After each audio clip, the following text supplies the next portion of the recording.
दोस्तों, एक लंबे अंतराल के बाद गलेक्शन डुंगडुंग एक बार फिर से हमारे साथ। ये लंबा अंतराल क्यों हुआ? दरअसल गलेक्शन डुंगडुंग ने मेरा सामाजिक बहिष्कार कर दिया था, बाइकाट। और बाइकाट इसलिए कि कुर्मी आदिवासी विवाद के बीच शायद मेरी कुछ टिप्पणियां इन्हें नागवार गुजरी थी। खैर, वो तो बीती बात हो गई। पर रिश्तों का जो ये बर्फ है तब पिघला जब संघ प्रमुख मोहन भागवत की झारखंड में एंट्री हुई। मोहन भागवत झारखंड आते हैं और एक बड़ी बात जो उनके द्वारा कही गई, जिसका आदिवासी समाज की ओर से काफी विरोध दर्ज किया गया, और बयान था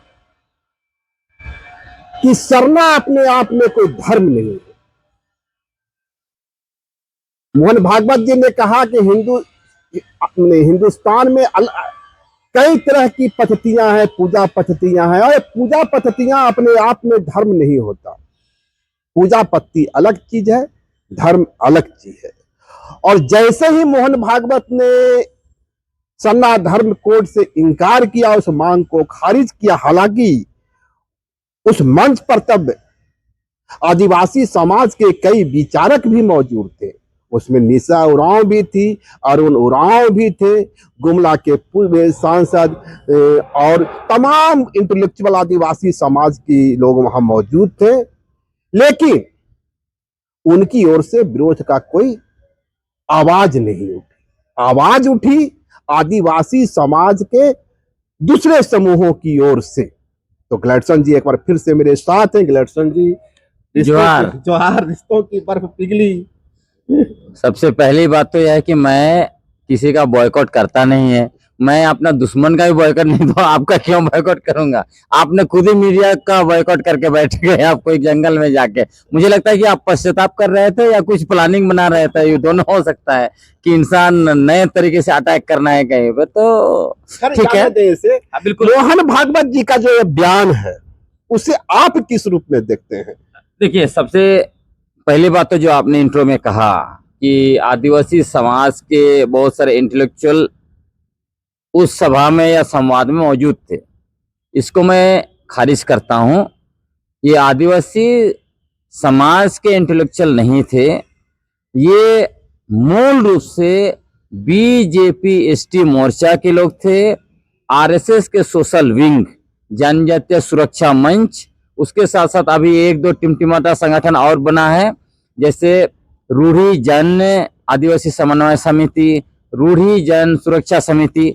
इन सारे लोगों को एक साथ आप कर देंगे तो ये कुल मिलाकर आरएसएस के धांगर थे। इसीलिए आपने कहा कि किसी ने भी जो है सवाल नहीं उठाया या कोई सवाल नहीं किया, कुछ नहीं किया, जब मोहन भागवत जी ने ये बातें की। जो आपने कहा कि इसको कैसे देखते हैं, इसको मैं स्पष्ट कहना चाहूंगा। आरएसएस प्रमुख मोहन भागवत का जो बयान है कि सरना धर्म अलग नहीं है, आदिवासी और सनातन हिंदू एक ही है, से मिलता है सरना सनातन एक है। हाँ, एक ही है, वो कह रहे हैं। और ये भी कहा उन्होंने कि जो लोग अलग सरना कोड की मांग कर रहे हैं, असल में समाज को गुमराह कर रहे हैं, तोड़ रहे हैं। तो मेरा स्पष्ट कहना है, माननीय मोहन भागवत जी ने सरना अस्तित्व पर तलवार चला दिया है। आदिवासियों का धार्मिक आजादी को छीनने वाली बात है। आदिवासियों का मौलिक पहचान, धार्मिक पहचान को नेस्तनाबूद करने वाली बात है। और ये कोई नई बात नहीं है। आरएसएस 1952 से अगर अभी तक जोड़ेंगे तो विगत 75 वर्षों से आदिवासी पहचान और आदिवासियों की धार्मिक आजादी और धार्मिक अस्तित्व को नेस्तनाबूद करने के लिए राष्ट्रव्यापी संगठित अभियान चला रहा है। आप देखिए, इस बार पहली बार उन्होंने वनवासी की जगह आदिवासी शब्द का उपयोग किया। ये तो आदिवासी समाज की बड़ी जीत हो सकती है। बिल्कुल जीत है। और ये आप कहिए कि मोहन भागवत मजबूर हो गए आदिवासी शब्द का उपयोग करने में। यदि वो आदिवासी शब्द का उपयोग नहीं किया, जनजातीय शब्द का, हाँ जन आप देखिए, इसको ऐसे समझना पड़ेगा, यदि इनको आदिवासियों से प्रेम होता तो 1952 में जब आरएसएस ने वनवासी कल्याण आश्रम बनाया, आदिवासी कल्याण आश्रम बना सकते थे। लेकिन जिस तरह से वनवासी शब्द को लेकर लगातार हम लोगों ने विरोध किया, हमारे से पहले जो थे उन लोगों ने विरोध किया, उसके बाद ये लोग जनजाति शब्द उपयोग करना शुरू किया। अब उससे भी बात नहीं बनी, तब आदिवासी शब्द का ये लोग जो है कि उपयोग कर रहे हैं। ये निश्चित तौर पर हमारी जीत है। और ये भी मैं कहना चाहूंगा आपको, पिछला साल 9 अगस्त को जब देश के करोड़ों आदिवासी विश्व आदिवासी दिवस मना रहे थे, इसी आरएसएस के जो लोग हैं उनके धांगर क्या बोल रहे थे, चाहे शिवशंकर उरांव हो और दूसरे लोग, कह रहे थे ये इटालियन नाविक कोलंबस अमेरिका पहुंचते हैं और उसी की याद में जो है कि ईसाई मिशनरियों ने यह दिवस की घोषणा किया। लेकिन जब मैंने इतिहास से निकाल के इनको बताया कि आप लोग हमेशा झूठ मत परोसिए, आप फर्जी नैरेटिव मत बनाइए, सच्चाई को मैंने सामने लाया कि इटालियन नाविक जो है वो 12 अक्टूबर 1492 को अमेरिका पहुंचे थे पहली बार। और ये जो विश्व आदिवासी दिवस जो मनाया जाता है वो इसलिए मनाया जाता है क्योंकि जब यूएन ने बनाया एक इंटरनेशनल कमेटी, उसकी पहली बैठक 9 अगस्त 1982 को जिनेवा में हुई और उसी की याद में विश्व आदिवासी दिवस मनाया ठीक है, मैं मोहन भागवत जी के मूल बयान की ओर आ रहा हूँ। मोहन भागवत जी का जो यह बयान है कि हिंदुस्तान में कई तरह की पूजा पद्धति है, मैं बताता हूँ आपको। हिंदू समाज, आदिवासी समाज मुख्य रूप से दावा करता रहा है कि वह प्रकृति पूजक है ना। उसकी अपनी रूढ़िवादी परंपरा, रूढ़िजन प्रथाएं हैं, वो ठीक है।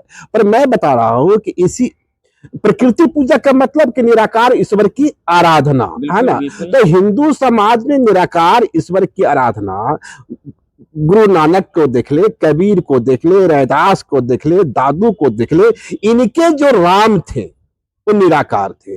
दूसरी ओर देखे, तुलसी को देखे, उनके अनुयायियों को देखे तो उनके राम दशरथ पुत्र राम थे और साकार थे।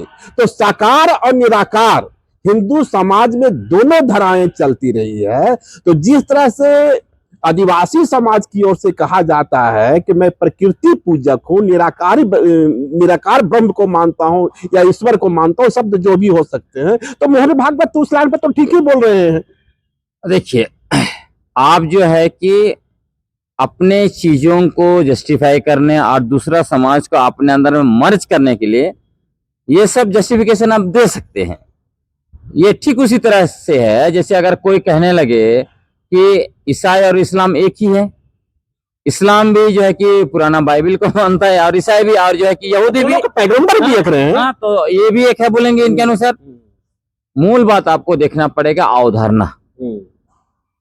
ये जो भी धर्म है इनकी जो है मूल अवधारणाएं क्या है। अगर मान लीजिए हम और आपको भी बोलेंगे तो क्या हमारे नक नक से नहीं मिल रहे हैं क्या? हम लोग एक जैसे बातें नहीं कर रहे हैं क्या?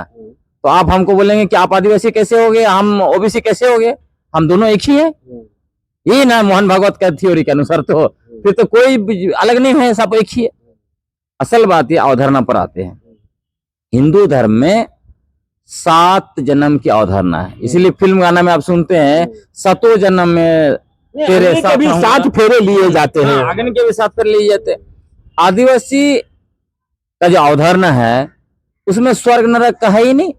एक ही बार जन्म लिया और जो है कि आत्मा वापस आता है घर में, इसलिए बोलते हैं हम लोग पूर्वज के साथ रहते हैं। तो हिंदू समाज में द्वैतवाद है तो अद्वैतवाद भी है, अद्वैतवाद है तो विशिष्टता द्वैतवाद भी है, शून्यवाद भी है, ब्रह्मवाद भी है। वही तो मैंने कहा, लेकिन इसका मूल अवधारणा कहीं मिल रहा है तो उसकी उसी तरह नहीं, मैं ये कह रहा हूँ कि जिस तरह हिंदू धर्म में कई तरह के सिद्धांत हैं, उसमें से एक सिद्धांत आदिवासियों का भी है, वो जो है से प्रकृति पूजा का है। उसमें कई सिद्धांत है, यहाँ पे आदिवासी में एक ही सिद्धांत है और जो सिद्धांत किसी से मिलता नहीं है। दूसरी बात आपको कहता हूं, हिंदू धर्म के अंदर वर्ण व्यवस्था है, ब्राह्मण श्रेष्ठ है, क्षत्रिय वैश्य और शूद्र, और ब्राह्मण ने अलग अलग मुंह से जन्म दिया, कोई बाजू से, कोई आदिवासी तो प्रकृति रूप से जन्म लिया और नेचुरल प्रोसेस से पैदा लिया है ना।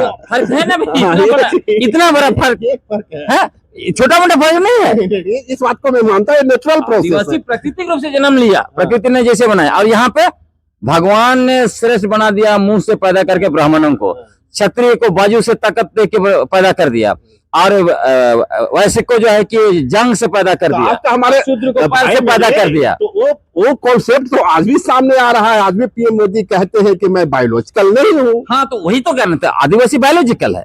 अच्छा, हाँ बिल्कुल, आदिवासी पूर्ण रूप से बायोलॉजिकल है, वो लोग नॉन बायोलॉजिकल है। कहीं से पैदा हो रहा है, कभी हल जोत रहे हैं वहां से पैदा हो जा रहा है आदमी, है ना। तो ये बात है। उसके अलावा देखिए पुजारी का भी डिफरेंस देख लीजिए। वर्ण व्यवस्था के अंदर में 6000 जाति या 25000 उपजातियां आता है ना। इन सबको आप देखिएगा तो वेद पढ़ने का अधिकार सिर्फ एक जाति को है, ब्राह्मण को, कोई दूसरी जाति को नहीं है। यहाँ भारत देश में लगभग 700 से ज्यादा आदिवासी समुदाय है, सबका अपना अपना जो है पुजारी है। क्यों? अगर वो सरना सनातन एक ही है, अलग पुजारी क्यों रहेगा? है पूजा पद्धति अलग है तो ब्राह्मण ने तो वही पूजा पद्धति कर सकता है ना, अलग अलग क्यों रहेगा? उसके अलावा आप देखिए शुद्धिकरण, सनातन हिंदू धर्म में शुद्धिकरण जो होता है वो गंगा जल से होता है। यहाँ शुद्धिकरण हो रहा है मुर्गा का खून से। अगर चढ़ा भी रहे हैं भगवान को तो यहाँ पे आदिवासी जो है वो मुर्गा का खून, दूसरा हाड़िया चढ़ा रहे हैं। जब सरना सनातन एक ही है तो कोई मंदिर तो होना चाहिए जहाँ मुर्गा का खून और हाड़िया चढ़ाया जाता है कहीं पे? आप बताइए भाई, हमारे यहाँ एक नहीं हजारों मंदिर है इस हिंदुस्तान में, हाड़िया चढ़ाया जाता नहीं जहाँ हर दिन बध होता है। मतलब मुर्गा का मैं बात कर रहा हूँ, ये बात का मैं बात नहीं कर रहा। आप भैंसा का बात कीजिए, भैंस का बात कीजिए, है ना। आप जो है कि खस्सी बकरा का बात कीजिए, वो सब तो है, लेकिन मुर्गे का बात है। कौन सा मंदिर है देश में जहाँ पे मुर्गा का जो है कि वध किया जाता है और हाड़िया चढ़ाया जाता है? ये तो एक प्रकार हुआ ना, इसको अच्छा, इससे बहुत जोड़ा तो नहीं जा सकता। नहीं। हिंदू समाज में इतनी डाइवर्सिटी है, उस डाइवर्सिटी का एक हिस्सा आदिवासी समुदाय भी है। उतना डाइवर्सिटी में कुछ तो होना चाहिए। मैंने तो कहा आपको, जब हिंदू सनातन हिंदू का मूल जो है कि वर्ण व्यवस्था है, तो उस वर्ण व्यवस्था का ही हम हिस्सा नहीं तो कैसे रहेंगे? और आपको बताता हूं, जब आर्य लोग आए अपना व्यवस्था बनाया तो शूद्र बनाया, दलितों मतलब ओबीसी को शूद्र बोला, दलितों को अछूत बोला, और हम लोग आदिवासी तो दानव है, हम तो मानव ही नहीं उनके नजर में। तो हम लोग कैसे? ये एक बड़ा अंतर होता है। हम लोग तो दानव है, आज भी दानव है उनके नजर में, हम लोग मानव नहीं है उनके नजर में। बताइए कि जब मोहन भागवत कहते हैं कि तमाम डाइवर्सिटी को जो हिंदू या भारतीय समाज में है, और वे भी कहते हैं कि आखिरकार धर्म जो है मानव धर्म है। अच्छा, तो मैं आपको बताता हूं, अगर जो डाइवर्सिटी का जो गुण गाया जाता है इस देश में, हम इतना डाइवर्स देश है, दूसरों को जो है कि हम ज्ञान देते हैं।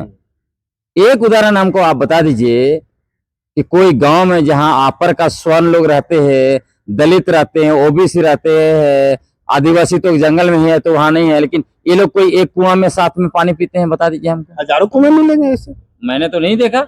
मैं बिहार में बहुत बार रहा, बिहार में मैंने देखा दलितों का मुसर लोगों का अलग से गांव है, मतलब गांव बीती बात हो गई साहब, अब तो नहीं। अच्छा, मतलब वो सब बीती बात हो गई।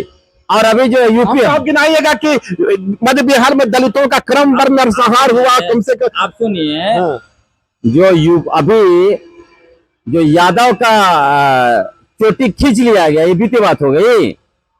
और यादव कथावाचक के ऊपर जो है कि मूत्र छिड़काया गया, वो बीती बात हो गई। तो झारखंड में भी आदिवासी समुदाय के लोग दूसरे गैर आदिवासी, मध्य प्रदेश में आदिवासी के ऊपर जो पेशाब कर दिया गया, वो बीती बात हो गई है। ये कहने के लिए कि आप जो है कि छुआछूत और जातीय भेदभाव ये सब जो है खत्म हो गया, ये सब स्वर्ण लोग अपना कुकर्म को छुपाने के लिए ये सब नैरेटिव बनाते हैं। आज भी सारे चीजें एज इट इज है, दिमाग में और व्यवहार में भी हो रहा है। मैं खुद झेला हूं भाई। यही रांची में मुझे कहा गया, एक परिवार में घुसने नहीं दिया गया, बोला वो दानव है, अगर नया कन्या दूल्हा को देख लेगा झा परिवार का तो उनका जो है कि उनको पाप लग जाएगा, उनको जो है कि छाया लग जाएगा, तो उनका भविष्य खराब हो जाएगा। झारखंड में ऐसे हो सकते, बिहार में तो बात नहीं है। झारखंड नहीं, बिहार में भी मैंने झेला। बिहार में मैं आपको बता, ये Shri Krishna memorial hall book करने गया था। झा जी हमको पूछे कि आप आदिवासियों के इतना ऐसे बड़ा पद में कैसे हैं? राष्ट्रीय सहारा का एडिटर, उन्होंने इनकार कर दिया हमारा प्रोग्राम को उद्घाटन करने के लिए। कि आप आदिवासी हो कि इतना बड़ा पद पर कैसे हैं?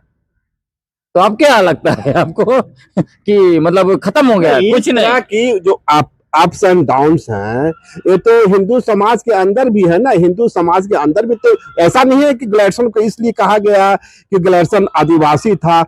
नहीं तो मैं तो वही तो बोल रहा हूं कि सनातन हिंदू धर्म का बेस जो है वर्ण व्यवस्था, जब आपका बेस ही भेदभाव है तो ऊपर का बिल्डिंग तो सब वैसे रहेगा ना। तो वही तो है, और उसी का मनुस्मृति वगैरह। अच्छा, कुल मिलाकर ये इधर हम लोग वापस आते हैं जो भागवत साहब ने कहा। आखिर भागवत साहब आदिवासियों को सनातन हिंदुओं में घुसेड़ने की कोशिश क्यों कर रहे हैं? और देश की एकता के लिए, राष्ट्रीय एकता नहीं के नहीं लिए। नहीं, देश की एकता के लिए नहीं, मैं बताता हूँ असली खेल क्या है। और संविधान से भी आदिवासी शब्द हटाया गया। संविधान का जो मसौदा था, संविधान का मसौदा 13 अनुच्छेद 5 से, और उसी के बाद निरंतर आदिवासी शब्द को मिटाने और आदिवासियों के दिमाग में वनवासी शब्द डालने की कोशिश जो आरएसएस ने की है 75 वर्षों से, और सरना को सनातन करने की, उसके पीछे यही है कि ये लोग चूंकि यही जानते हैं अच्छी तरह से कि आर्य बाहर से आए थे। और मैं आपको बताता हूं कि आरएसएस का थिंक टैंक आर माधवन को पूछा गया था, आप आखिर आदिवासी शब्द से क्यों परहेज करते हैं, वो क्यों वनवासी बोलते हैं? तो उनका स्पष्ट जवाब था कि जैसे ही आदिवासी बोलते हैं ये महसूस होता है कि ये लोग यहाँ के मूल हैं और बाकी हम लोग जो है वो बाहरी हैं, इसीलिए हम लोग वनवासी शब्द उपयोग करते हैं। इसी में सब कुछ जुड़ा हुआ है। अब ये लोग पहले क्या बोलते थे, जब नेहरू से लोग क्यों नफरत करते हैं? इनका नफरत करने के एक जरिया ये भी है, नेहरू ने अपनी पुस्तक डिस्कवरी ऑफ इंडिया में ये लिखा है कि आर्य बाहर से आए हैं, मध्य एशिया से आए हैं। बिल्कुल।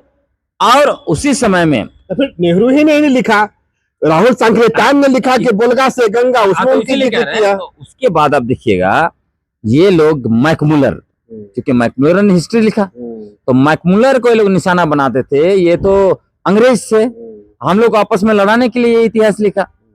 लेकिन अभी फंस गए। कब फंस गए? जब 2018 1924 में डीएनए रिपोर्ट आया। ये डीएनए रिपोर्ट क्या बोलता है?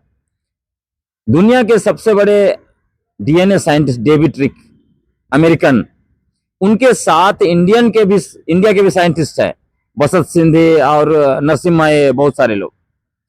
इन लोगों का जो पहला रिपोर्ट आया 2018 में, वो क्या बताता है? वो बताता है कि लगभग 65,000 साल पहले यहाँ आदिवासी रह रहे थे, हंटर एंड गैदरर, शिकारी और संग्रहकर्ता। कौन थे? जो जंगलों में शिकार करते थे और संग्रह करके फल कंदमूल इकट्ठा करके खाते थे।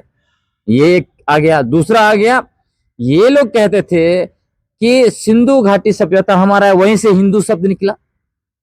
जब सिंधु घाटी सभ्यता को देखा गया तो यहाँ रखीगढ़ी, हिसार जिला का रखीगढ़ी जो है हरियाणा में, उसमें जब ये पुरातत्व विभाग ने खुदाई किया तो एक बड़ा सा कब्रगाह मिला। उस कब्रगाह में 21 कब्र मिले, जिसमें माता पिता और बच्चा का भी था जो सबसे पुराना था, जिसे महिला का सबसे पुराना बताया गया, लगभग 4,500 से 5,000 साल पुराना। अब उसका डीएनए टेस्ट किया गया तो ये द्राविड़ियों का निकल रहा, आर्यों का नहीं निकला। इसी से स्पष्ट हो गया कि आर्य लोग यहाँ बहुत बाद में आए। दूसरा, ये लोग कहते हैं कि संस्कृत भाषा देव भाषा है, तो यहाँ जितने भी आर्कियोलॉजिकल फाइंडिंग्स हो रहा है उसका तो कोई लिखित संस्कृत भाषा में होना चाहिए। ये लोग आए जो है घोड़ा से आए, घोड़ा इनका है, तो इन्होंने 1000 साल पुराना पेंटिंग दिखा के बता रहे थे कि देखिए घोड़ा जो है भारत का ओरिजिन है। तब पता चला 15,000 साल पुराना घोड़ा का पेंटिंग तो यूरोप में मिल रहा है ना। तो इनका कहीं भी नहीं मिल रहा है। तो आप कंप्लेंट कर ले तो उससे स्पष्ट हो गया। और ये रिपोर्ट बसंत सिंधे, चूंकि आरएसएस कैंप से आते हैं, बसंत सिंधे ने इस रिपोर्ट को दबाने की बहुत कोशिश की, लेकिन डेविड रिक अमेरिका के जाने के बाद सब कुछ को खुलासा कर दिया, सीधा लिख दिया कि ये आर्य तो यहाँ आए, मतलब आए ही है 3,500 साल पहले। आप ये साबित करना चाह रहे हैं कि मोहन भागवत विदेशी है? हाँ बिल्कुल। और एक लास्ट 2024 में आपका 20 फरवरी 2024 को डीएनए रिपोर्ट आया कैलिफोर्निया यूनिवर्सिटी का, और वो एक इंडियन डीएनए साइंटिस्ट ही है मुजरानी करके, प्रिया मुजरानी, वो उसको लीड कर रही थी। उसने उसमें भी बहुत स्पष्ट किया कि सैंपल उसका बहुत बड़ा है। जो मैंने डेविड रिक का टीम को बताया था उसका सैंपल 500 कुछ था, ये 2700 का सैंपल था। इसमें इसने स्पष्ट बता दिया यहाँ हंटर और गैदरर ही सबसे पहले रह रहे थे और ये जो आए आर्य लोग 3500 साल पहले। तो ये स्पष्ट हो गया मोहन भागवत जो है आर्यों के वंशज है, वही ब्राह्मणों के वंशज है जो यूरेशिया से 3500 साल पहले आए थे, ये विदेशी है। तो इसीलिए तो इनको इसी बात का गम है कि भारत को तब तक हिंदू राष्ट्र नहीं बना सकते हैं जब तक आदिवासी लोग अपनी पहचान और अस्मिता के लिए लड़ रहे हैं। तो सरना धर्म कोड का विरोध करने का या आदिवासी आरएसएस सरना धर्म को खारिज करती है, उसके पीछे मुख्य वजह यही है। बिल्कुल, इसीलिए ना 1997 में भारत सरकार का प्रतिनिधि यूएन जाता है और वहां कहता है कि भारत में इंडिजिनस पीपल नहीं रहते हैं। हाँ? ये उसी का सारा खेल उसी का है। आदिवासी को वनवासी घोषित करना, सरना को सनातन घोषित करना, ये सारा खेल इसी का है कि आदिवासी, ये लोग भी जानते हैं, सब जानता है कि आदिवासी वर्ण व्यवस्था का हिस्सा नहीं है और इसको जब तक वो वर्ण व्यवस्था में नहीं घुसाएंगे, इनकी अलग आइडेंटिटी बनी रहेगी तो कभी भी भारत को हिंदू राष्ट्र नहीं बना सकते। फिर आपके ही लोग उस प्रोग्राम का, उस कार्यक्रम का हिस्सा क्यों बनते हैं? क्यों वहां उनके जुबान पे ताला लगता है? मैंने आपको कहा अभी से इस बात को समझना है तो लगभग 20 साल पीछे आप चले जाइए, 20 साल पीछे देखिएगा, ये जो भी हैं आरएसएस के इतने बड़े कैडर नहीं बने थे। तब आरएसएस का आदमी नागपुर से, दिल्ली से, यूपी से, कहीं कहीं से ये लोग आते थे और आदिवासियों के बारे में लेक्चर देते थे। आदिवासी वनवासी है, सनातन सरना सनातन एक है, संताल सनातन एक करते थे। अभी इन्होंने ये कैडर बना दिया, अब ये लोग वो बातें कर रहे हैं, है ना। उसमें आरएसएस सफल हो गया है, नो डाउट। लेकिन मेरा आपने इंटरव्यू देखा होगा, मैंने बहुत बार कहा है कि ये सारे लोग जो है जो आरएसएस कैंप पे हैं, ये आरएसएस के धांगर हैं। इनको एक ही चीज चाहिए, क्या चाहिए? इनको अपनी राजनीतिक और आर्थिक हितों को साधना है और मैंने प्रूव कर दिया कि ये आरएसएस के धांगर हैं। अब देखिए 2016 में जब रघुवर दास ने लैंड बैंक बनाया और लैंड बैंक में हजारों सरना स्थल, देसावली और ये जहरथन को लैंड बैंक में डाला। मैंने रिसर्च किया, खूंटी जिला का, एक जिला का 541 सरना स्थलों को लैंड बैंक में डाला और उन दिनों केंद्रीय सरना समिति, खोज लीजिए कौन लोग थे जो सरना ईसाई के नाम से खूब दंगा मचाते थे, उनका जुबान नहीं खुला। केंद्रीय सरना समिति के जो भी अध्यक्ष थे वो लोग जो है कि कंबल ओढ़ के घी पी रहे थे। आप सोचिए, आपका पवित्र सरना स्थल को लैंड बैंक में डाल दिया, आप केंद्रीय सरना समिति चलाते हैं, आप मुंह नहीं खोले साहब। चक्कर क्या है?